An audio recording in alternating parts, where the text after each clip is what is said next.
Louder with Crowder Studios. Protected exclusively by Walther. And Hopper.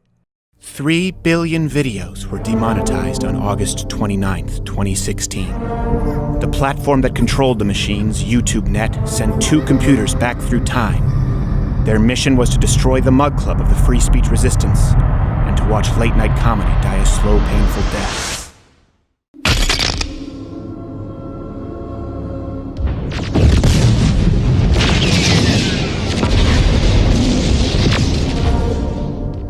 The first computer was programmed to separate this channel from its subscribers, even disabling notifications.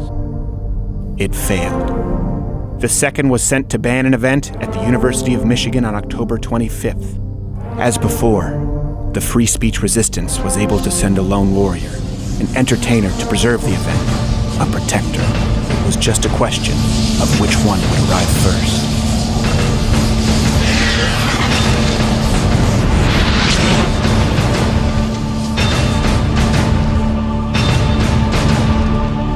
Come with me if you want to laugh.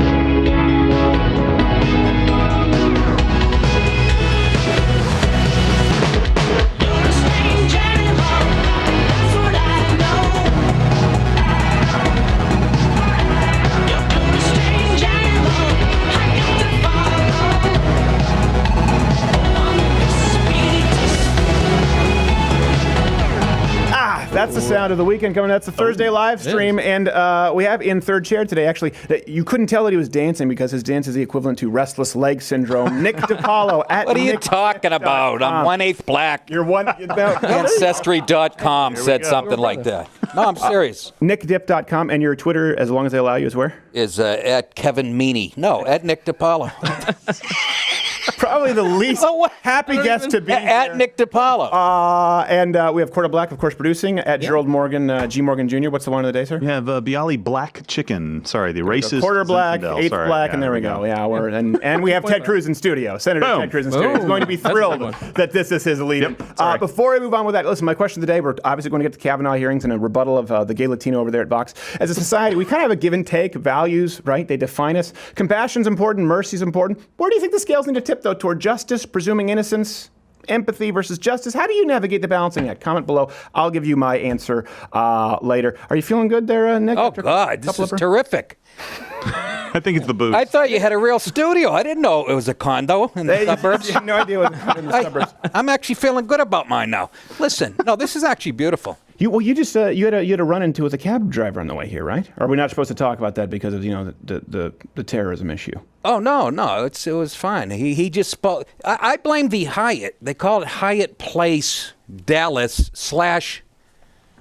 town. What is it? The Colony? The Colony. Yeah. That's the name of the town, the Colony? Yeah. There's also White Settlement. I'm from the Boston, and you're from the Cleveland. Right.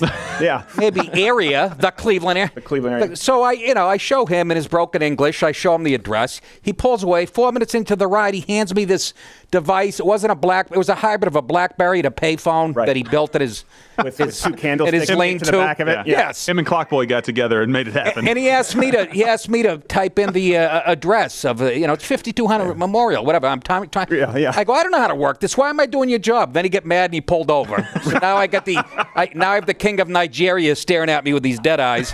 I'm staring back at him. And then I said, let's use my Waze app. So I burnt up all my battery getting us to the wrong. It took me to the what's her name? Bailey Hutchinson. What's it? The convention center. I have no idea. Hey, Bailey Hutchinson. I'm leaving you out in this one. All I get is a text from Nick right before you get to you. I am particularly agitated right now. Well, okay, let's fix this. Oh, good. And then I find out the story, and I feel bad. I'm sorry. Well, it said Hyatt. I thought it was a real Hyatt. This is like a La Quinta Inn on steroids. Actually, it's very nice, but I'm glad you got here safely. Everyone's glad to have you here. Oh, I'm telling you, I couldn't be happier. Leading the news, of course, the White House finds no support. Just found out in the FBI report for sexual assault claims against Brett Kavanaugh. This comes from the New York Times, so you know it's real. Quote, with this additional information, the White House is fully confident the Senate will vote to confirm Judge Kavanaugh to the Supreme Court. And It looks like we will not be seeing a confirmation vote on Saturday. The more information that comes out, here's the truth, the less credible Ford's story sounds. People don't like to hear that. If the left had their way, it'd be a very different country. Now then, can you identify the man who raped you? Most certainly would. Right yonder. Tom, would you stand up, please? Let's have a good long look at you. Tom, would you catch this, please?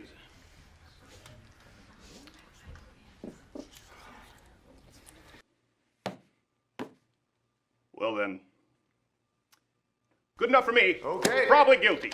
I rest my case. Can I sentence you too? Wait, Mr. Finch, I didn't rape that girl. I didn't. Now, hold on, everyone, hold on. Just hold on. Are you certain this is the man who raped you? Sure as he's black as pitch. Well, then, that settles it. Guilty as sin. Wait, no, Mr. Finch, no, I wasn't even there that night. My hand doesn't even work, you know this.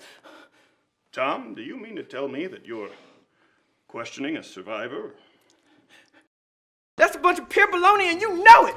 Don't I deserve a fair trial? It's supposed to be innocent to proven guilty, right? Black lives matter too now, you know? Yes, at one moment in time that may have been true, but now we have to believe all women, period. I'm sorry, Tom. There's nothing I can Everyone, be quiet. Mr. Finch, come back. Quiet Don't let now. him do this to me. Now you're saying this man raped you? Yes, Your Honor. Guilty. You know I didn't do it. The hand, come on, Mr. Finch. Let go. You don't have the authority to do this. What about jury my peers? I'm sorry, there's nothing I can do. She said you did it. Brian, next up. The People versus Clarence Thomas. That sounds about right. Yeah, a little bit of a different hero these days, Atticus Finch. Did you read To Kill a Mockingbird, Nick, when you were I back? did. Why would you question that? I never did. Well, I was forced to at gunpoint. No, I never read any of the American classics as a kid growing up. I realized that. Well, that's later because on. you're a Canuck. I didn't read any Canadian classics either. I did. We spent an entire semester I on how we did. burned down the White House. The Ken Dryden story. You spend a semester on Carla Homolka? Is that the one with the little girl from that 70s show? No, it's the real one. Yeah, it's a horrible place, Canada. And our history is very uninteresting. We spent half a year learning about how Canada burned down the White House. And it wasn't even a country, it was still a colony. And that's just because you don't expect your friends to burn down your crap. That's your biggest accomplishment in years. Not really all that much of an accomplishment when you think about it. Speaking of the law, police are now warning citizens about drunken birds. This comes from the Duluth Tribune. Chief Ty Takar, I guess is his name, wrote that the department received calls about birds that had appeared to be under the influence, flying into windows, cars, and acting confused. Though to be fair, the main bird in question is demanding a hearing to clear his good name. So he does seem as though, he is doing pretty well for himself. Look, hashtag not all pigeons, okay? Not all pigeons, though most pigeons. Have you ever seen a drunken animal, though? They are absolutely hilarious. Like when they bite into like an apple that's been fermented on the ground or something like that, that's fallen off. Like I've seen a drunken deer. Oh, trying you to mean walk. accidentally? Yeah, not like having given beer to your dog because not like at a he likes Kavanaugh it. party drinking beer until the animal can't walk. You know, nothing like that. I think bears do that on purpose. Bears? Yeah. They Bears get ferment their drunk on food to purpose? get drunk. Enjoy the high. Really? Yeah. Can anyone confirm that? I don't Confirm know. it. We need. Do you have any idea? I went to school up in Maine. I should know something about that. Yeah, you should. But I was too drunk to observe the bears and them drink. Yeah, you tried many times, but never made it You with were any the alcohol drunken to bear. the forest. Yes. And then the bear took part in the Devil's Triangle, apparently, after too much mead. Which is a sexual assault of a bear. In international news, German parents forgot their 5-year-old at an airport in Germany, in case you're wondering. Police said the mother explained to officers that the family had driven home in separate cars and each believed that the child was with the other parent. So, yeah, this is pretty rough. Spurred interest, of course, in a German remake of the popular holiday classic Allein zu Hause, and that's going to do pretty well at the box office if you it seems actually rather account unoriginal, for inflation. though. It doesn't seem like the Germans are pretty No, it original. doesn't. And it seems like are these the same parents that you're just supposed to trust and be like, you can't tell me how to raise my kid? Is that the kind of parents? Like, I think that sounds parents about just right. kind of universally That's right. suck, in my opinion. A lot Yeah. of times. Yeah. It's sort of like Bostonian parents. Ooh. They're pretty, What? right? What are you trying to work wait. me into this sketch, are you? I'm trying to work into it. Yeah, Is it you know, Southie we're trying to talking take about, part. or, How about, well, I'm using some etiquette here. I let the regulars get their shots in. I can't win in this dump. I mean, for crying out I loud. appreciate it. The game's I appreciate rigged. You didn't know that?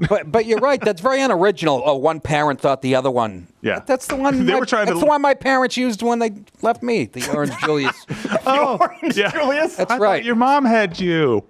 Are they still Orange Juliuses? Do you ever think No. back in the When I was a 50s, kid, I referenced it because there were. Sure, I know. Yeah. But do you think of how expensive the architecture was back then? Oh, yeah. In advertising, like that was one big giant commercial for the Orange Julius.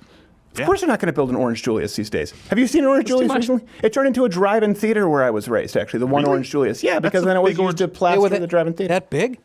No, well, it became the concession stand for the drive-in theater because they wanted everyone to see it from the road. It's very expensive real estate. You know there's a drive-in theater in downtown Detroit? Did you know this? Really? Yeah, last time I was there's a downtown Detroit drive-in theater. Yeah, I went to the midnight showing. I have 3 knife wounds in my I was about to say. And no hubcaps. But speaking of which, I just watched Midnight Run last night when I was sick. You ever see that with De Niro? And About 150 times, yes. Ooh. You a big fan? Love it. Midnight Run? Yeah, I had not seen it in at least a decade. I've never seen What are it. you, Canadian? Yeah, borderline. Yeah, was raised. It is a fantastic film. borderline. I highly recommend it. It's a great flick. Netflix. Do it. Have you ever seen it? No, I've never seen With it. De Niro, it's back when De Niro was still funny before he became comedy De Niro. You know, before like Meet the Parents stuff, it was just De Niro was kind of in that transition. He's kind of like a joke about And I himself. watched last week, and I was reminded of how awful, truly awful, Al Pacino is in Heat. Yeah. Did you realize that when you watched Heat? watch Did you it, watch Heat recently? No. He's so bad. You haven't? Do you remember how bad he was? Oh, yeah, that's when he was starting to get big. Right. He was all too big with all Yeah. his... Yeah. There's a scene, literally, he's talking, and the guy goes, black guy goes, you know, man, I could get killed for telling you that stuff, man. He goes, you could get killed walking your doggy. Yeah. Just like, He overdid his Pacino. Is he doing the Ed Sullivan shoulders? Yeah, you could get killed walking your doggy. Chewing the gum. That's, he was talking to the like, hey, Al, could you turn on the gum? This is my device here. Al Pacino. It was great in Serpico. Glenn Ross, he was big, too. Yeah. Yeah, Jack Lemmon just acted circles around him in that film. Oh, yeah. That was great all the way around, though, for me. Love Yeah. it. Yeah, what a great Love flick. it. Yeah. It really is as good as it. Well, we're going to have David Mamet on the show soon. I would say, nice. if you have to pick someone overall, if you look at the span of the career, probably the greatest actor ever, you'd have to put Jack Lemmon in there. I go with Larry Storch from F Troop. Used to be a Spacey fan, but not anymore. No, but seriously though, Jack Lemmon. Think of you go back to Some Like It Hot, right? You go back to early Jack Lemmon, and he was just as good at that as he was in Glenn Ross, Breaking Your Heart. Yeah, he did. You know put him ahead of John Ritter? I mean, those... I like John Burial Ritter. Ground. Oh, my No, he God. was hilarious in Three's Company. Yeah, he's a good guy. Turning to the midterm elections because we have Ted Cruz coming up, everybody. Ted Cruz very soon. He's going to be thrilled to be here. Oh, yes. Ben of Ben and Jerry needs names for flavors for the 7 up-and-coming progressive candidates. This is from his Twitter. Yo, Internet, so you know he's hip. We need your help to come up with 7 amazing flavors for 7 amazing up-and-coming progressives who could be headed to Congress in November. So, of course, Ben is a noted Bernie Sanders supporter, and with the recent rise of Democratic Socialists to the pop culture, we actually have a list of their top suggestions so far, which brings us to this week's 7+1. You forgot the one in the chamber! They always forget the one in the chamber. Important. So, now, Nick, you want to help us out here? Are you going to be able to read any of these, or do you need to put on the spectacles? I can read them. This is just the perfect distance. Good. So top Ben & Jerry's progressive flavors that they actually, been taking the polls and these have been appearing there. Yeah. Number 7, Venezuelan breadline pudding. Now, that's right up there. They're going to be happy about that. Number 6, starvation genocide gelato. Oh, no. I don't think that'd be the first one that I would go for. Let's have Nick give us number 5. Alexandria Ocasio, it should say Cortez? Conetez. Oh, come on. Come on. That's the dad joke. That's why I wanted it to, because usually Owen would be doing that. Conetez. All right. Look, see, listen, I like it with nuts. Listen. But reading that, okay, I should have looked at the stuff before, like you said. That reads Conetez. I'm so, it's a very Hispanic. All right, well, let's make it up to you. You can read number 4. Final solution sherbet. How dare you? That's not on the script. My goodness. Number 3, kind of straying a little bit. Single parent pecan. You did that on purpose. I did. You ratting bastard. Because you think I'm this nice sort of, gee shucks Canadian, and you come in and break my balls, and then now I have you saying break your final balls. solution. I haven't even touched you today. Number 2, you want to give us number 2 there, Nick? Strawberry killing fields forever. Perfect. Sprachen Sie Deutsch, draußen. Well, that brings us to number 1. Actually, the number 1 flavor thus far is Zyklon B Mint. That's pretty popular. And the +1, because it's kind of unrelated, the +1 finally in the 7+1 top Ben & Jerry's flavors, Cherry Garcia or else. All flavors sold at a 300,000% inflation rate. That's 7+1, everybody. You forgot the one in the chamber! It was one confusing Yes, word. there was. Because when you read it, you're thinking Cortez, Yeah. not cone. Exactly right. That's what just happened on there. That's exactly right. That, and I dropped out in 8th grade. I'm glad we went back over that. Folks, how are you? Finally, another story before we have to get to this TCU follow-up. We'll be talking about the TCU follow-up in our recent Change My Mind and the mental counseling required thereafter, along with a rebuttal to Vox. Before that, these academics submitted a hoax paper about dog rape just to prove that it would be published in a peer-reviewed journal. And it was published in a peer-reviewed journal. So here's a clip from the people who actually got it in. We'll show you a clip first to give you some context. Dear Dr. Helen Wilson, I have now closely considered the revisions of your manuscript, Dog Park, and will recommend its publication in Gender, Place, and Culture. You have done very good work to address the issues reviewers raised and have clarified your arguments. Thank you for your contribution to Gender, Place, and Culture, and I hope to be seeing your manuscript in print. Yours truly, PhD, Managing Editor. People think that's real. It's real. It actually got published, and we always wondered this: the peer-reviewed journals. Yeah. Well, this isn't the first one that they've gotten published, too. No, There's it's not. 6 or 7 other multiple ones. Yeah, they're all very silly. Yeah. Almost as silly as Contes. At first, the story seems completely unbelievable until you realize how actually low the standards are of what counts as evidence in 2018. I think particularly in recent weeks, like the latest smear against Kavanaugh used by, more recently, the most recent, have you heard the recent one? Oh, yeah. The one used by, CNN has used this as evidence. Yeah. Yes, hi. Oh my gosh. It's Brett Kavanaugh. He's currently at this party and he's doing ungodly things. Okay, man, now, calm down. Can you describe them to me? Yeah, he just grabbed 2 girls and he's making them do the Connecticut catwalk. Hold on, I don't understand, ma'am. What is the Connecticut catwalk? Yeah, it's where they have to walk across the floor on all fours wearing judge robes. While the fraternity makes rude comments to them. They have to be white guys. Oh, my. Okay, oh God, now they're doing the Michigan mudslide. What? That's where a group of men give you filtered water, only it turns out not to be filtered. Oh no, now they're doing Chattanooga chicken fight. What? It's when people get on each other's shoulders like they're doing chicken fights, only they poop down your back. That doesn't even sound particularly sexual. Oh, now he's doing the hippopotamus high five. He's just high-fiving the fattest girls at the party. He's high-fiving all the fat girls here at the party. That doesn't sound very... Oh, no, now he's doing bumps on a log. Now, hold on, ma'am. Isn't that just where you put peanut butter in the middle of some celery and sprinkle it with raisins? My mom used to give that to me when I was a kid. I was raised by Brett Kavanaugh. From her lips to Lady Justice's ears. Oh, my gosh. The longest 4 minutes of Nick DiPaolo's life. Oh, my gosh. I really am I glad nodded off once. I Big deal. really am glad that Nick is here. He roused, don't worry. Please, nickdip.com. And 2 people who, if I were to still really, really want to go see, you know what? I've never actually seen you live in the last. Well, don't ruin your image of me. Stay home. Would be Nick and Norm Macdonald. If you could see 2 people. Yeah. By the way, my favorite comic. Is he really your favorite I comic? love him. There you go. All right.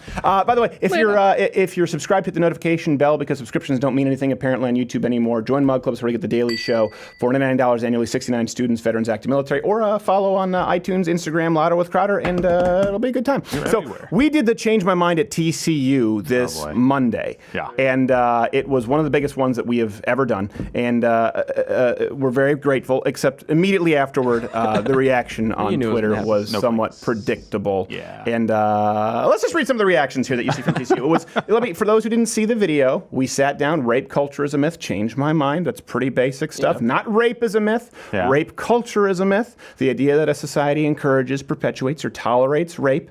And anyone who was willing to sit down could change my mind. In a public space. In a public space. By the way. TCU officially reacted on Twitter. So here's one tweet from this is from TCU, Nick. Today, Stephen Crowder chose to challenge our students on a public sidewalk in front of the university. While the Constitution gives him the right to express his views, the sentiments he expressed do not align with TCU's values. Let me ask you this question. Yeah, go ahead. I was going to say, you're asking a legitimate question. Yes. Well, actually, even making a statement. Here's something. Let me go one step further. Okay. Rape culture is a myth, changed my mind. Where I'm saying we don't live in a rape culture, particularly on campus. Right, prove TCU me is saying wrong. We disagree with Stephen's views. Right. So what's the culture on the TCU campus? Apparently rape culture. Exactly. Just the words rape culture. Yeah.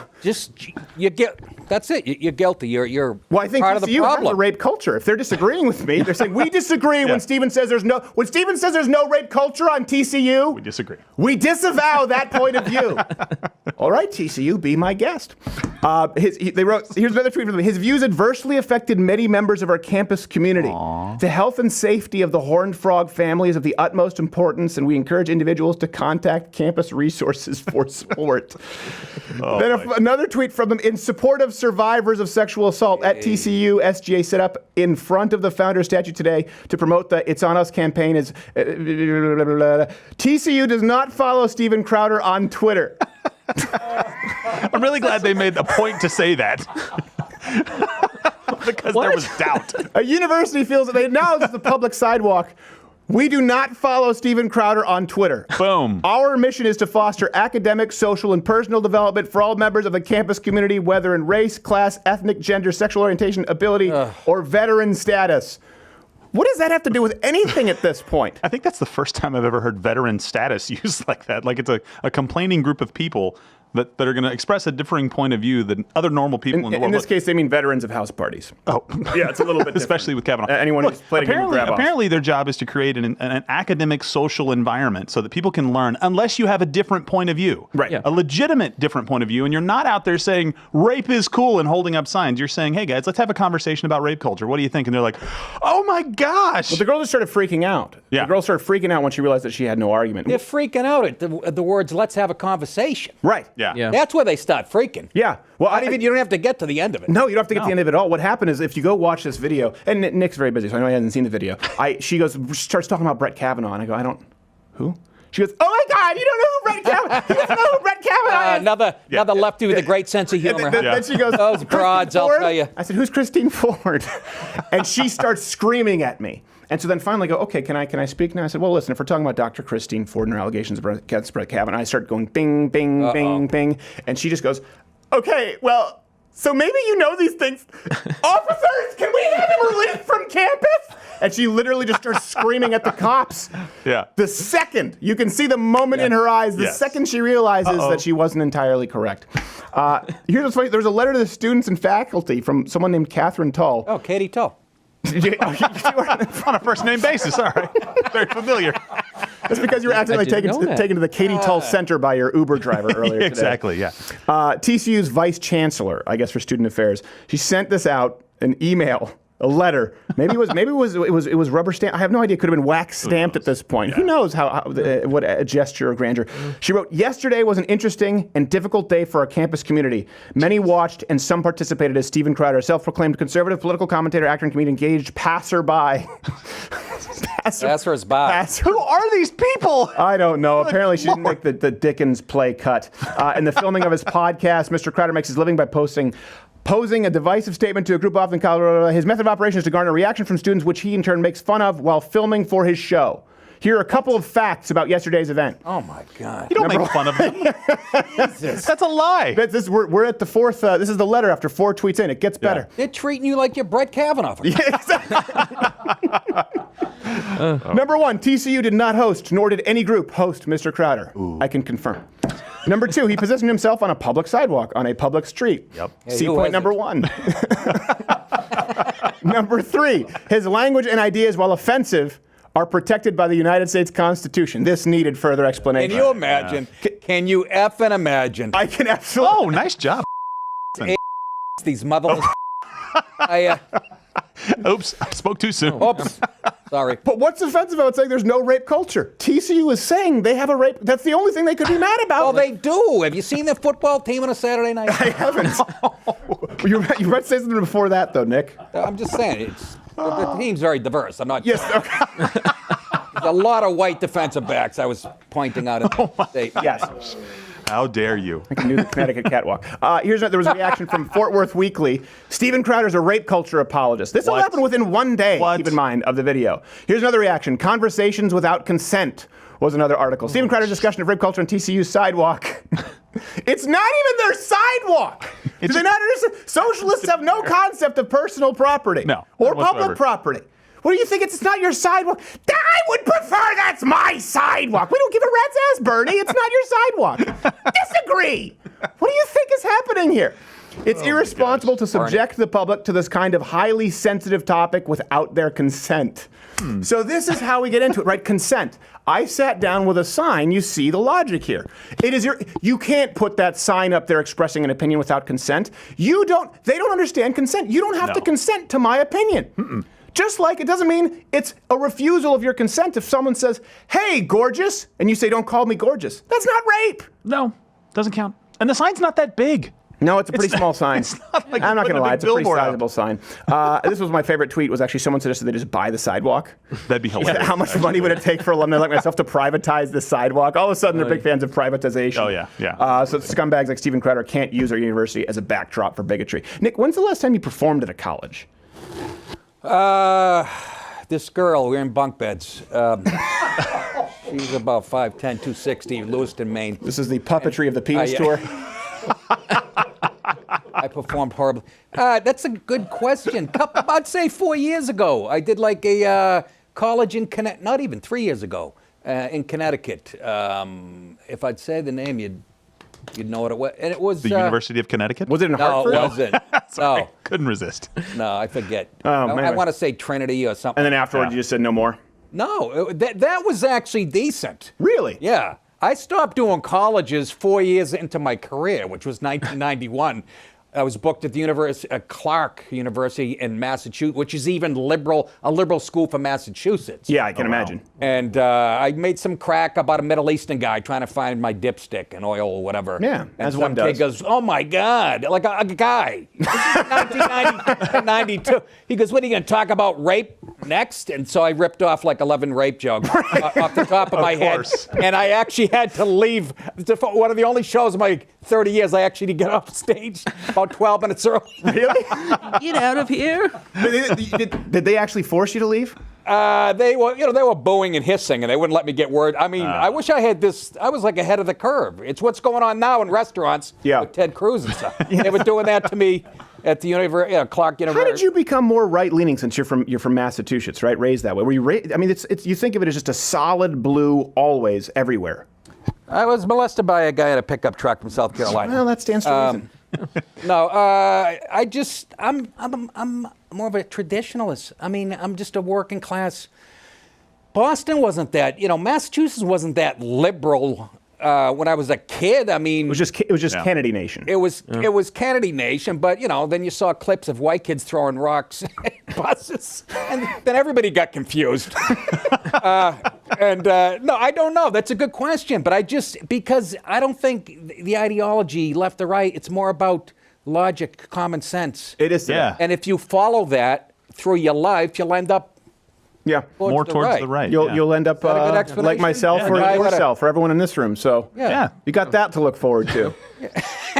Feel good about your life choices. So we're gonna do a rebuttal to this video. You ever watch Vox? Probably not. Probably not a big watcher of Vox. Vox News, I love that. Shannon Bream. Oh, I'll tell you. The reason we're going to rebut this video here is not just because of the play count, but it's so emblematic, I think, of how, like you just said, how the left argues, particularly in 2018. The first major problem with this video, it's about sexual assault, and it's actually about why Kavanaugh accusers can't remember. Yeah. And not only why they can't remember, but why they shouldn't be expected to remember any details. Yeah. So we'll get into why this is just like the kid said in the Change My Mind. Our views are so nuanced, we couldn't possibly be expected to articulate them effectively. So doesn't make any sense. The first major problem with this video is it assumes that the assaults happened and then works from that premise, beginning with going back to Clarence Thomas. He spoke about acts that he had seen in pornographic films involving such matters as women having sex with animals and films showing group sex or rape scenes. This is a clip from the 1991 hearing of Anita Hill, Isn't it the law weird to professor hear who accused then Supreme straight Court black nominee woman followed by a Clarence gay Thomas Latino of male? sexually harassing her while working. It's a very odd contrast. Over the course of 3 days, Hill was bombarded with questions meant to highlight inconsistencies in her story. You have added during the course of your testimony today 2 new witnesses. When you talked to the FBI, there was 1 witness. The witness did not say anything to the FBI about the described size of his penis. The goal of these questions wasn't to prove That is Thomas uncomfortable was here for an old innocent. white guy. It was to prove Not that gonna lie. Hill's memory was faulty. How reliable is your testimony on events that occurred 8-10 years ago? How sure can you expect this committee to be on the accuracy of your statements? Soon enough, senators were suggesting that Hill might be imagining things. It's funny they play it with like the horror film background music. Yeah. So all of us are watching this going, can you believe they asked her how she knew it was accurate? I'm watching this going, yeah, that seems about reasonable. right. Yeah, exactly. Can we be sure that what you remembered is correct? That happened to me when I showed up in court for a speeding ticket that I contested. Yeah. Like, how do you know how fast you were going? And it almost tripped me up for a second. I'm like, whoa. Because I have a speed telling device in my car. Speed telling. But it took me a little bit of time to figure it out. That's what they do. A what device? A speed telling device. Speed telling device. Then they go on to say this here at Vox. 20 years later, history is repeating itself. Well, hold on. Yeah, I can tell by your shirt. You jackass. I guess history is repeating itself in the sense that what the allegations against Thomas were a completely baseless smear campaign. He was confirmed, and it's pretty well known that Anita Hill was lying. Am I the only one who actually, when I finally found out about the Clarence Thomas thing, it was hey, who put this pubic hair in the Diet Coke can? I'm like, he sounds great. I want to party with Clarence Thomas. Yes. Wouldn't you want a clerk for him? Absolutely. I mean, I put a pube on a birthday cake once. Less Nobody well said received. boo. I thought it was very funny. Did you see Christine Ford drinking the Coke? I was hoping somebody was going to drop it. I need some caffeine. Well, here's a quart of Coke with a pube on it. Enjoy. Just Lindsey Graham's fingers like the Grinch taking candy canes coming in off frame, just dangling it. He was great with it. He was great. Yeah, Golden Graham really, all of a sudden he grew a set. I think there's another clip here from Gay Latino at Vox. This fixation on how well a victim can remember exactly what happened to them, it's bullshit. And experts say it's getting in the way of us taking credible sexual assault allegations seriously. Okay, here's your point. Actually, what they found out was that Ford has 0 case. Yeah, Okay, none. so Rachel Mitchell, the really basic white girl name, easy to forget, she wrote, in the legal context, here's my bottom line. A he said, she said case is incredibly difficult to prove, but this case is even weaker than Dr. Ford identified, because Dr. Ford identified other witnesses to the event. Those witnesses either refuted her allegations or failed to corroborate them. For the reasons discussed below, I do not think that a reasonable prosecutor would bring this case based on the evidence before committee, nor do I believe that this evidence is sufficient to satisfy the preponderance of the evidence standard. This, by the way, would be you know how OJ was not guilty in criminal, but guilty in civil? This is the civil trial standard. Yeah. For people who don't know, preponderance of evidence just means to go forward with to go forward in a trial just means it has to be more likely that it happened than not happen. Yeah, right. She's saying that isn't even being met here. Yeah, and really, the big thing for me is that it's more about the system that we have instead of the person, right? It's not about Kavanaugh and it's not about her. It's about this system that we have that says you're innocent until proven guilty. You can't tell me that we just have to take any witnesses for any crime, their testimony alone, with no evidence whatsoever. Especially, like you just said, where there's 3 people that could corroborate didn't. Sure I can. I can tell you that. I'm vice president at TCU. Next clip. Ford admits that she can't remember some important details, like the exact date of the party, whose house it was at, or how she got there. Notes taken by Ford's therapist in 2012 also state 4 boys were in the room during the time of the assault. But Ford says there were 2, and says the discrepancy was due to an error on the therapist's part. Those gaps and inconsistencies have triggered a barrage of speculation about whether Ford's memory can actually be trusted. Kind of key details, wouldn't you say? Who was that, David Cross? And that was David Cross with Biden plugs. He saw the same guy. Here's what's important is her details only changed after they were challenged. This is something nobody talks about. They say, well, she couldn't remember the exact date. It'd be one thing if she said, I don't remember exactly which day it happened or which day of the week. She couldn't remember the year. Yeah. Let alone that's a big thing. The where or who. But here's something else. She only changed when she said, was it this kind of floor plan? This is where it happened. And I remember the hallway was small. Then it became a hall, and it was a narrow hallway. Yeah. Then it became, well, we were in a living room. And so the floor plan changed once they said, okay, we can narrow it down to these places and look at the floor plans. Maybe it wasn't that floor plan. It was the location changed until, well, hold on a second. If you're checking me up, maybe it wasn't the location. The witnesses changed once they said, well, we asked the witnesses, and they went, well, hold on, maybe it wasn't those witnesses. That's what's important. It's not that it changed as she started, things were hazy and it came back to her. It changed when she got caught lying or providing incorrect information. Yeah. How about the fact she flew more miles than the Rolling Stones did in the 60s? Oh, I don't like planes. What are you kidding me? She spent 3 minutes on the ground. Goes up, she's like Charles Grodin in Midnight Run. Unbelievable. It was a sham. And she Lying. pulled it off. Yeah, don't worry. We already got in trouble for that one. Let's go. I didn't say anything. Oh, I did last week. I don't want to offend Dr. Ford. Christie. Dr. Christie. Next clip. You can see this focus on memory, especially on Fox News. This is nothing. She's not sure when it happened, where it happened. The alleged victim does not know the address, the date, the owner of the house. Why? Why is this? Is this because Fox said it? We're not supposed to care. They're reporting facts. Yeah. It's kind of their job. These things are true. Well, the problem I have with it is that nobody else is reporting it. That's the highlight there. No one else is talking about it. Only People Fox at is. TCU were going, she had 3 witnesses. I was like, no, she didn't. No. I guess you didn't see the Rachel Maddow show the other night, Yes. fellas. I thought she had some good points. There was nobody. One of them right here in her neck. If you can't hear that on the internet, you guys can kiss my grits. No. How's that for? It's perfect. How's that for strong? You can kiss my grits. Steve. There you Because go. you can kiss my. And I love how you put your hand on your knee. It's very southern of you. I'm trying to. Anyways, Like any more Anita bourbon in the house? I know I'm sitting like Lindsey Graham at home. Listen, who's seen the poodle? Anybody? Next clip. Clip F. We have this expectation that for an allegation to be credible, the victim has to be able to recall exactly what happened to them in detail. Most of us think memory works like a video camera, accurately recording events we see and hear so that we can review them later. So if a victim can't remember certain details, we view them as suspicious. I mean, Jeez. Okay. We don't want every single detail. How about 2? How about 1? How about half? Can we get half a detail? Is that reasonable? Half a detail? Well, there was a house and there was a staircase. And I know there was a toilet in the house. And there must have been. Wait, hold on. Miss Ford, are you just telling a campfire story? There was a very dark house and a staircase. That's a campfire story. I was raped. All right. I remember some giggling. These are that was points. you. Yeah. Half a detail. It's just so funny. They act as though just because she can't remember everything. No, she can remember nothing. Yeah. If someone says, hey, what did you have for lunch today? And I go, I think I had the, Guilty. You don't tell anyone that you know what I had for lunch that day. You just move on. You go, well, I guess we'll never know.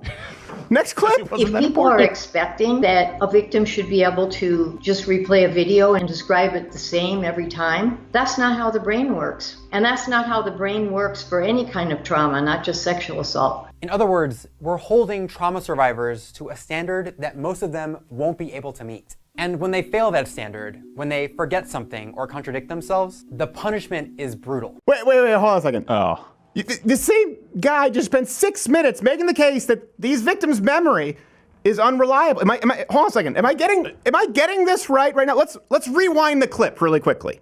A Washington Post columnist even suggested that Ford might have Kavanaugh confused with a lookalike, asking, is there a Kavanaugh doppelganger? Oh my God. What do you say something, Nick? Yeah. Rich Little. Rich Little. What did he? I couldn't think of anybody. Oh, I thought he did say Rich Little raped you while doing his Nixon impression from 1978. I couldn't think of a modern day Rich Little. Was that going anywhere? Or you just wanted to say Rich Little? Oh, you can scratch that. Leave the F-bomb. No, we're going to keep that. I didn't even know where I was going with that one. Rich Little. Oh, my gosh. I remember I never Look, I'm working on 2 hours sleep. I got bumped from a comedy tour for Rich Little. One point, yeah. I remember. You did? What?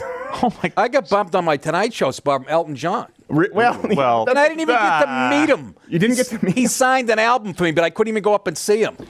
I didn't really want to better meet off. Rich Little. Yeah. I wasn't eager to meet him, but yeah, they were like, yeah, you're getting bumped for the guy, and he just shows up, hey, have you guys heard my Reagan? Her. I'm like, oh my God, this is like in 2007. Oh, when did he die? Whenever it was before then. Oh, right? Rich Little? No, he's still alive. Still alive. I'm in his career. He's doing an impression of a dead guy. A very good one. He's his own ventriloquist dummy. Tonight.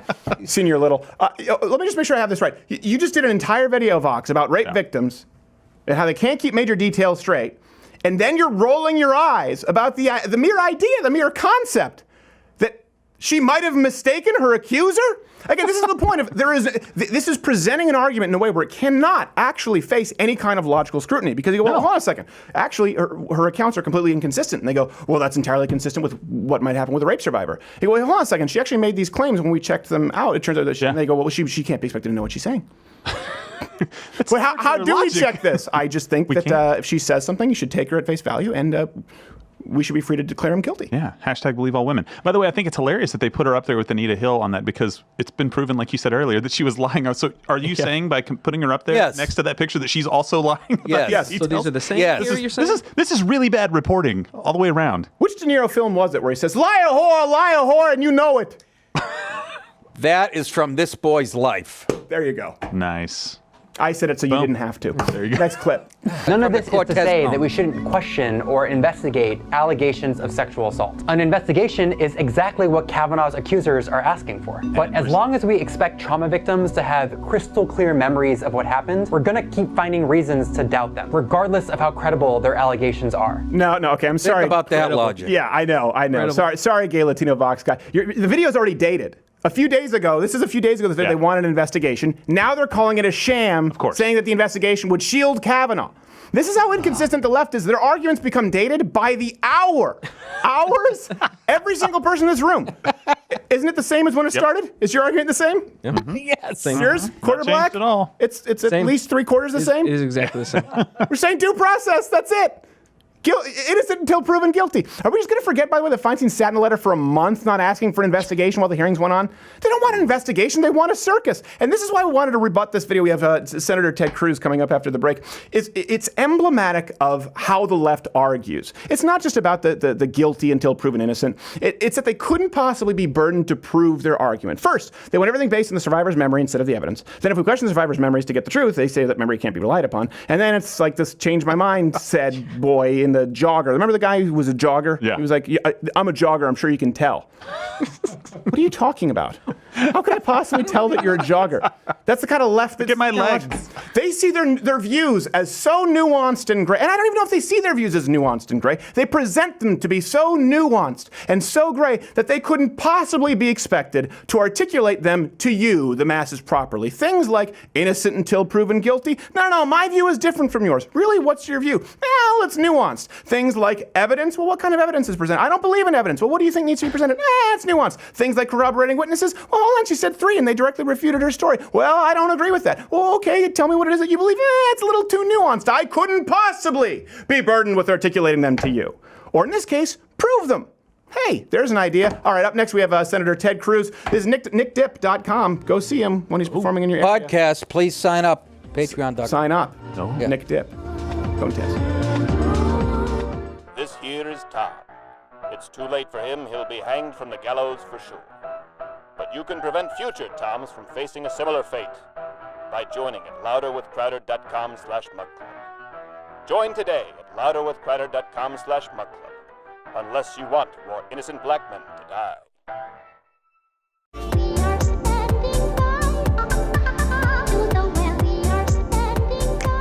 All right, very glad to have our next guest. I just banged the microphone right off the bat. Horrible start. At Ted Cruz, that's the right one, right? There's so many Ted Cruzes that seem official on the Twitter. There's at Senator Ted Cruz, at Sen Ted Cruz, but it's just Ted Cruz. At Ted Cruz is the main one. That's the political one. At Sen Ted Cruz is official, but at Ted Cruz. Why don't you just have like the people who take up all the other titles, have a couple of calls made. I would imagine it causes you some problems. Like at Sen Ted Cruz-ish. Get rid of them. It's look, there are all sorts of crazy things on Twitter. The nuts thing is I read all the bad things on Twitter. Why? I don't know, because it gives you a sense of what's going on. Heidi thinks it's just that I'm a masochist, but I was going to say that, yeah. Every time every nasty insult. So for every lefty out there, let me see, if you actually have something clever and funny, yeah, I'll read it to the team. Like if someone's like, F you, it's like, okay, well that's very special. But, right. A good insult that stings is really funny. Those are hysterical. By the way, I've got to say, I saw a show you did recently of this lefty who said he wanted a piece of you. That's a lot of them. You're going to have to narrow it down. As a genie and hunted him down. I didn't hunt. Let's be careful with the language there, because next thing they're going to blame me for creating a map. No, I dressed as a genie and granted his wish. It Yes. was hysterical. I was doubled over. I was driving somewhere in Texas, watching it on my phone, and doubled over laughing. Well, thank you very much. I appreciate it. But back to the insults. It's true. One was, I think QB Garrett knows, someone insulted me one time, said something like, this is about as terrible as that zit that Crowder tried to clearly cover up. And it was true. I was like, oh man, that's a beautiful burn. It stings. It's worth it. And we repost them. But if it's just vulgar and angry, it's not really fun. Yeah. Okay. Well, I'm glad to see that you can appreciate it. A lot of people don't get to see the sense of humor this side of Ted Cruz. So speaking of which, obviously this is a race right now. Obviously for people who don't know, there's Senate is it's important in our government. I would advise they go check out Schoolhouse Rock. Let me ask you this: why is it even being discussed as though it's within striking distance with this O'Rourke character? Well, it's a crazy time. The hard left, they're really angry. They're filled with rage. They're filled with hatred for President Trump. Sure. And we're seeing that spill out everywhere you look. I mean, we're seeing it, this past week, Heidi and I were confronted by screaming protesters having dinner in Washington. And they basically shut the restaurant down by screaming and yelling and surrounding us. And we see that kind of nastiness just growing and growing and growing. Well, that kind of energy, it's dangerous, because what it means is tens of millions of dollars are flooding into the state of Texas. That if you're on the far left and you can defeat one Republican in the country who's on the ballot, it'd be me. Yes. And so they're flooding the state with cash. Well, if your goal is to defeat an actual consistent conservative Republican, they would be going after you, and that's what bothers me about this so much. And I don't really think it's nearly as close as the media is trying to cover it. But you're not going to get a prime spot on Ellen the same way. It's amazing that these people who would never pay attention to this race are putting all of this momentum behind a guy just to put him within. I mean, how close do you really think this is? Do you think it's an example of Trump where it won't even be close? Well, look, the polls. Texas has been trending more purple. So when I ran in 2012, I won the state by 16 points. Right. In 2016, Trump won by just over 8 points. That's the same margin he had in Ohio. So nobody thinks of Ohio as bright red, unshakably Republican. I think that's true of Texas, too, that we got 28 million people. We have a ton of liberals. We have a good 10 million liberals in the state of Texas. Now, conservatives outnumber them, but, go down to Austin, and Travis County is filled with as left-wing people as you'll find anywhere. And there are a lot of them. And right now, anger is a dangerous motivator. Right. If you think about it on the right, in 2010, President Obama had been elected. He jammed through Obamacare. He jammed through Dodd-Frank. And a whole lot of folks, a whole lot of conservatives and libertarians were ticked off. He was doing a lot of damage to the country. Sure. And we saw a tidal wave election in 2010. I think we won something like 70 seats in the House. It was big. That kind of energy is dangerous, in part because it unifies you. So folks on the left, they may disagree on all sorts of things. Are you a full-on socialist or a communist? I mean, they're having those kind of arguments. Right, yes, exactly. Yeah. Or Marxist. And I think the only difference at that point is a beard. Or the length thereof, yes. Look, as a Cuban, I'm not going to knock anyone for having a beard. Right. But look, the anger lets them all be unified. They can all agree they hate Donald Trump. Right. And so that keeps them together. The danger on the right, if you look at the center-right coalition, you got conservatives, libertarians, independents, is 1 or 2% are miffed about one thing, and 1 or 2% are miffed about something else. Right. And we may not be unified. Now, I do think these Kavanaugh hearings may be changing. I was going to ask, do you think that changes the whole landscape here? Really in the last week, because when it started out, it was #MeToo. It was riding it off that wave. And now with the inconsistencies, I see a lot of people going, you know what? They might be re-rolling this guy. To give you an idea, Clarence Thomas, that incident is what made Andrew Breitbart a conservative. He tuned in. He said, I tuned in to watch this guy get his. And I finished watching it saying, oh, my God, this is a modern-day lynching. This was Andrew Breitbart who said this. Wow. Well, look, I think last week was a circus that was new lows for Washington. Yeah. And I do think there's a real difference between how the two parties handled it. Once the allegations broke, I thought it was important that we give Dr. Ford an opportunity to tell her story, that it be fair, and that she be treated with respect. Sure. And I think that's what the committee did. I think she had an opportunity to tell her story, and she was treated with respect. I also thought it was critical that Judge Kavanaugh be given an opportunity to defend himself, and that he be treated with respect, and that didn't happen. Right. The Senate Democrats, they were so consumed with partisan politics. They were so consumed with just nastiness that they were willing to smear this guy, to smear him, his family, to just... And the hearing became a circus. I mean, it was one after the other of theatrics. Watching Democrats in high dudgeon that, good God, teenagers in high school drink beer. I know. It was shocking. By the way, I know you obviously, but sometimes I have a beer on weekdays. Not a rapist, by the way. In case there was any doubt. And do you have a high school yearbook? I keep it hidden, yeah. Look, really bad. Find me someone who, as a teenager, didn't say something stupid in their yearbook. That's part of being a teenager. Right. And to see this inquisition on, well, what does Beach Ralph Club mean? Right. Well, I don't know. Have you ever, been to the beach with a bunch of high school kids? It's not complicated to figure out. Well, I don't know. I can't figure it out because I never touched a drop because I was in Canada and it was a rampant culture of alcoholism. This is actually true, though. I didn't drink at all until later in life. Watch, I'll be cross-examined for this because in Canada, people drink so young that I had friends who had serious problems with it. And then after college, very much enjoyed craft beer once I learned it wasn't all Molson Dry. Let me ask you this at this point too. Every allegation was treated just as legitimate as the first one. Yeah. Do you think that's kind of what ended up being the nail in the coffin for Democrats? It was okay, Christine Ford is what started. Right. Then it was, Mr. Kavanaugh, are you a gang rapist? I mean, that was, and it was so clearly, I don't want to say fraudulent, but there was no evidence whatsoever that they reached too far. Now, look, I think that's right. I think a lot of the American people looked at that, and it was obviously political theatrics. Right. I mean, I think we had an obligation to listen to the testimony and assess it fairly. That's what I was trying to do. Sure. And that's why I wanted to hear from both of the witnesses. And at the end of the day, I thought both Dr. Ford and Judge Kavanaugh that they gave powerful testimony. They gave personal and moving testimony. Our job then is to assess what to do because their testimony conflicts. Right. And in a court of law, typically when you've got conflicting testimony, the way you resolve that is you look to, all right, what's the corroborating evidence? What does the other evidence demonstrate in terms of which story is accurate? Mm-hmm. In this instance, Dr. Ford identified 3 fact witnesses. All 3 gave statements to the Judiciary Committee under penalty of perjury. So if they were lying, they faced 5 years in prison. Right. And all 3, not only did they not corroborate the allegations, but they explicitly refuted them. They said, this isn't true. Yeah. That, for me, was compelling. That's why I voted yes. We didn't see any of the Democrats assessing any of the evidence. We didn't see any of them weighing. We didn't see any of them seemingly concerned with what was true. They were on a search and destroy I saw Cory mission. Booker asking Brett Kavanaugh if he ever drinks on weekdays. And I will tell you, people who see this will go, okay, all right, this is where I get off the train. Let me ask you this. How do you think this relates, finally, we do have to I know you're busy and you have to get to the airport, to this election. I noticed, I watched the debates. Yeah. Obviously, not as many people watched these debates as the presidential debates, but for people who didn't watch it, huge contrast. You were talking about policy, how well Texas has done in comparison to further left states. And your opponent would opine, get very emotional, talk about how he's had a DUI and talk about how everyone needs to be given a second chance. Have you noticed that he's doing, obviously not accusing anyone of rape, but it's that similar emotional grandstanding? That's the contrast that I see in this election. Well, look, there's a lot of pattern on the far left where they try to be, they try to manipulate people with emotion, and they avoid facts or logic or reason.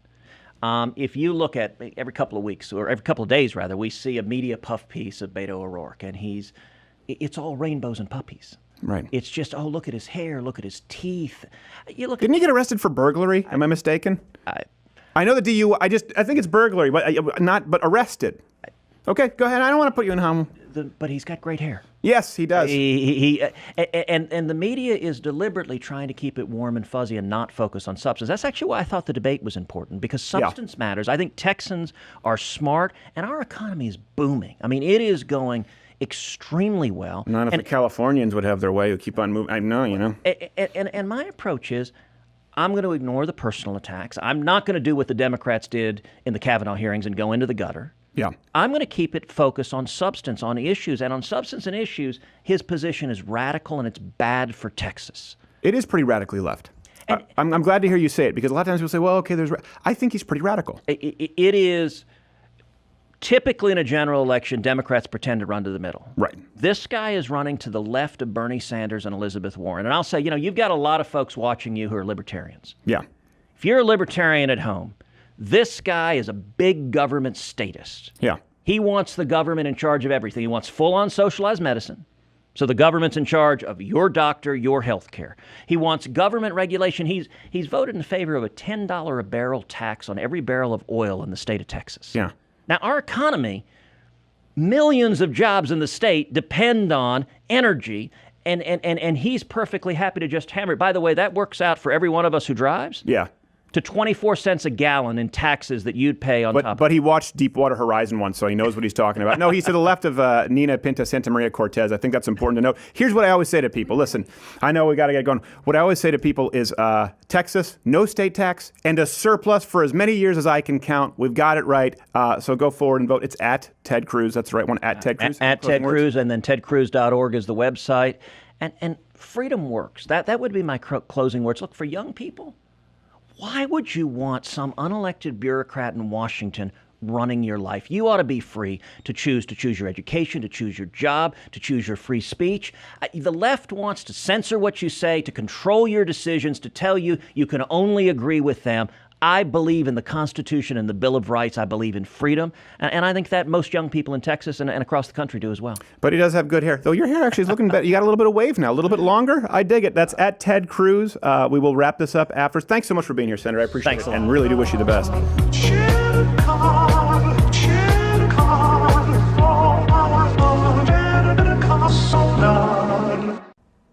Hey there, YouTube viewer. Many of you are not yet members of Mug Club at louderwithcutter.com/Mug Club. Not only get this wonderful hand-etched mug, and you can do it for 7 days free right now. You get the daily show every single day, actually, well, Monday through Thursday, but the rest of the CRTV lineup, including Mark Levin, Roaming Millennial, Gavin McInnes, and it's $69 annually for students, veterans, or active military.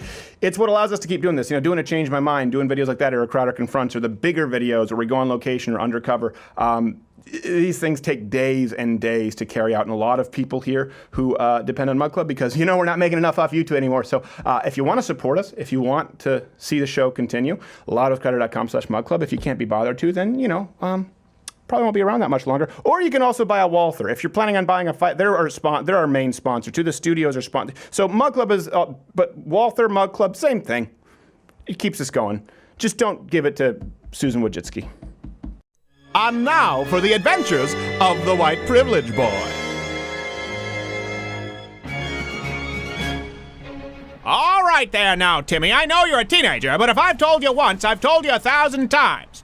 You can't park your vehicle faced into oncoming traffic. Come on, let's move. Well, gee, officer, I'm sure sorry. Can I just go back to my car? No, I want you to follow my instructions. Either get down on the ground or follow me away from the vehicle. But, officer, can't I just get my PCP? No, well, you know, usually I'd say no, but you can make it quick. Come on, get on out of here, you white rascal. Oh, boy, I'm in a freebase. Oh, those boys. What pickle will they find themselves in next? Stay tuned for next week's installment of Adventures of the White Privilege Boys.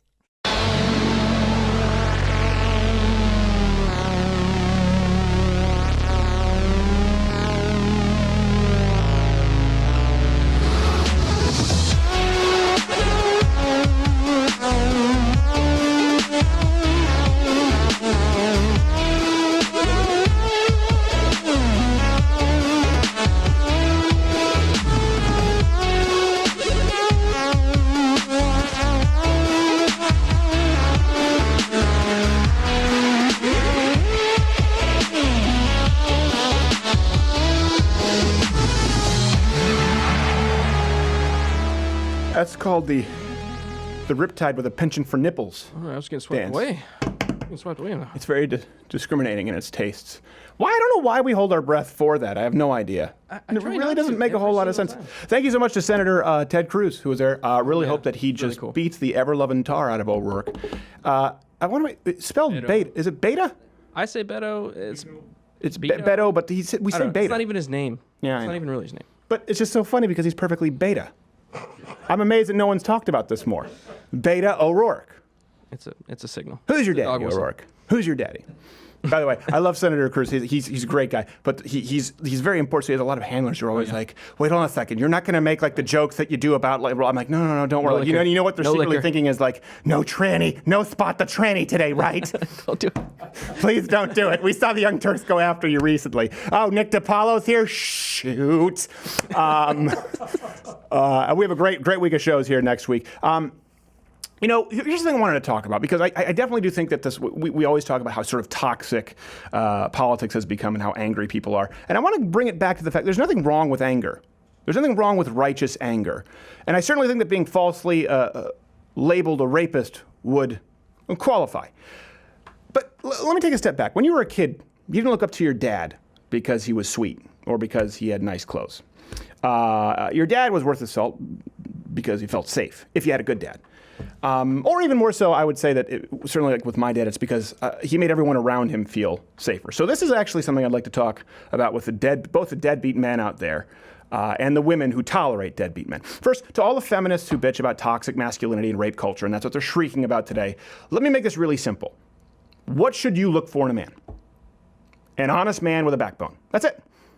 You want a man who you're going to reach for when the wolves are at the door. And to the men, we've talked about this a lot, the incels, right? The involuntary celibates, the professionally outraged over alimony and child support payment crowd. Sorry, I'm not on board with you. I understand equality. I understand people being upset with feminists and how far they've reached, but this men's rights crowd that sometimes just goes too far the other way, you know what? You need to learn to be the person that your woman's going to want when wolves are at the door. Now, why is that symbolism so important? We've used this term a lot, wolves at the door. You hear that a lot, right? Why wolves at the door? A few things.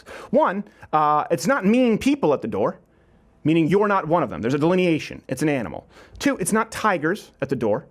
It's not water moccasins. Those are really freaky, though. If you see the water snakes and they do with their head up, they terrify me. It's wolves. And wolves are pack animals. Very seldom are they dangerous by themselves, but in a pack, they become ruthless, emboldened killers. And that's what you have to protect yourself against. The pack of wolves can come in the form of a pitchfork mob, the trial by public opinion, the gossipers in your church, or the gaggle of so-called friends who betray you when you thought they wouldn't, peer pressure. Hell, it could actually be a gang of rapists. The pack of wolves could be a gang of rapists. But this whole rape witch hunt, it's a throwing away of due process right now. It's indicative of a society with both men and women who don't know what a man is supposed to be. And I know now the feminists are going, no, listen, this is just as much for women as it is for men. It is more important for society right now to know what a man needs to be. And that means not just for himself, but for his woman and for his family. Patriarchy? Okay, let's go with it. Because I know, as a Christian, I'm going to be the one standing before the Lord, accountable for my actions and my house. Maybe you don't believe in it, but okay, it proves to be the case pragmatically, even if you look at sentencing. Not all men are rapists. Let's start with that. But all good men hate rapists. All good men that I know would fight to their very last breath to prevent an innocent woman from being raped. Even hardened, do you have any idea who get hardened criminals in prison? This is the thing that's so crazy to me. If you're a rapist and you go to prison, ironically, you're getting raped, which we joke about and is fine. And I'm not saying that I'm upset about that because of the double standard. I think it's funny.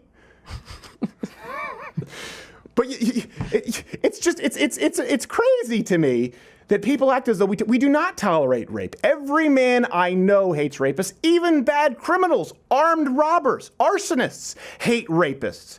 But you know what? The men you want out there castrating the rapists, the men you cling to when the wolves are at the door, they're never the white knight modern male feminists who travel in packs like the wolves. Those men are cowards. They don't respect women. They're just looking for an in. And I saw this at the Change My Mind with the guys walking in going, oh, I think that this made my friend cry. You're just trying to get laid, man.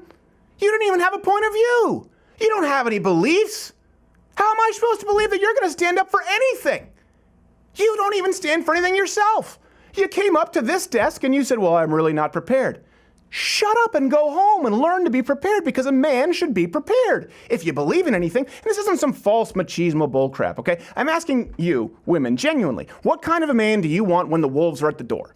If you're at a party, you're uncomfortable with some douchebags around, they're drinking too much, you're feeling a little vulnerable, who do you want there with you? What kind of a man do you reach for? It doesn't have to be that extreme.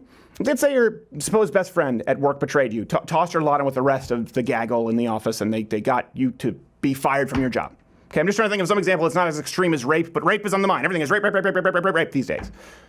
Lie a whore, and you know it. That's what's on the brain. Sorry. But okay, let's just say you're in a situation, maybe many of you are in this right now. This is for the women out there. You have a friend I hear this story a lot. I've had it happen to me. Betray you, you lost your job. You come home. What kind of a man do you want to reach for? Because that's what matters. And to the men out there, what kind of man are you? I understand that this trial's evoked a lot of emotions, right? But I've seen a lot of generalized negative talk about all women. I know how I sound when I say this, even though I think it's important to note that someone like Ford is an exception, not the rule. So instead of saying all women are crazy, women suck, what kind of a man are you? What kind of a woman are you going to attract?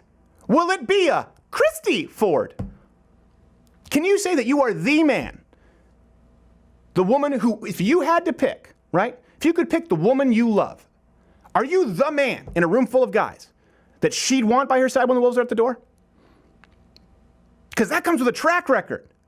That comes with a track record. That's not a sit down and listen, you made my friend cry, but I'm not really prepared for this. That's a track record, a lifetime of honesty, integrity, discipline. No one just rolls the dice on the squad leader. And if you're not that man, you need to work on yourself. Because the kind of woman you want, she's not going to want you. So I do get a little bit tired where I see guys passing the buck going, oh no, I'm afraid to date anyone because look, women are crazy. No. Maybe you need to look at yourself too. Yeah, things can happen. You can be totally in the right and they can Brett Kavanaugh you.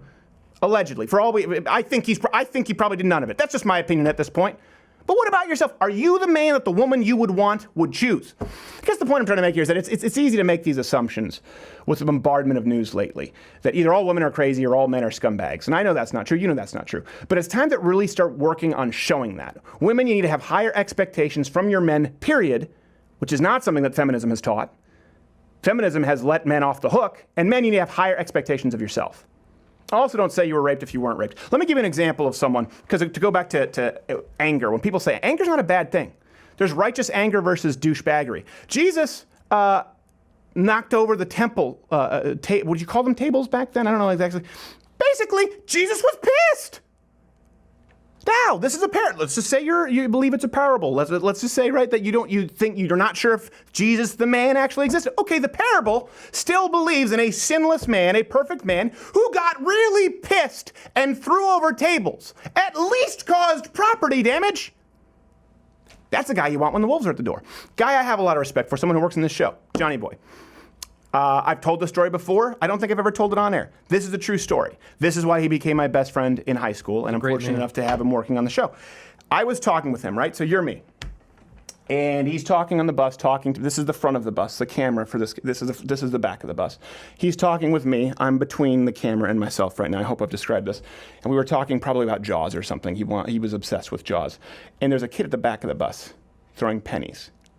And they're hitting him in the back of it. And he's talking to me. He's getting a little bit annoyed. Tells me, hold on a second. I see him walk up to the back of the bus, this kid, I believe his name was Matt. He says, hey man, could you do me a favor? Could you stop throwing pennies?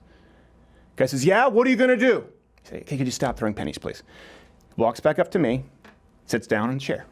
This is me, right? This is the front, you're the camera, you're the front of the bus. People listening on audio, you need to go watch this. This is a visual, okay? I'm creating a diagram, just like the score, where they have the tunneling. So, goes back talking to me about 30 seconds later. Ding, ding, more pennies hitting his head. At this point, my friend Johnny Boy stops, looks back, in other words, to signal, I already asked you about this, and the kid just looks at him, gives him one of these, I think gave him the finger. Nothing else was said. We continued talking, and the pennies kept going for about 2 minutes, until all of a sudden we hear, ding! The kid was getting off. It was his stop. By the way, they were in the same grade. There wasn't a size discrepancy. As the kid's about to walk off the bus, looking over, grinning, my friend Johnny Boy is talking to me. He goes, hey, hold on one second, stops me, stands up, looks at him, and hits him as hard as I've ever seen a human being get hit. And the guy stumbled off the bus. And about 30 seconds later, because the bus driver was going, it's correct. He was French-Canadian. He kind of came to. He goes, yeah, get off at my stop. Let's see what happens. Well, here's the funny thing. The next day, guess what? He has to get back on that bus. He did. Not a word was spoken. He didn't go out looking for a fight. He wasn't a bully. But there was nothing wrong there. That was righteous indignation. That was righteous anger. And guess what? He's a friend of mine. He's the guy I would reach for as a buddy when the wolves are at the door. And that's the kind of man you want to be to your woman, to your friends. And if you're a woman out there, that's the kind of man you want in your life. And ironically, when we see this all the time, even though I believe you're strong, independent women like my wife is, like Johnny Boy's wife is, like my mother is, the only ones who are so weak that they have to scream to be heard are the liberal feminists. Are the people like the Fords of the world? Are the people like we saw at the Change My Mind?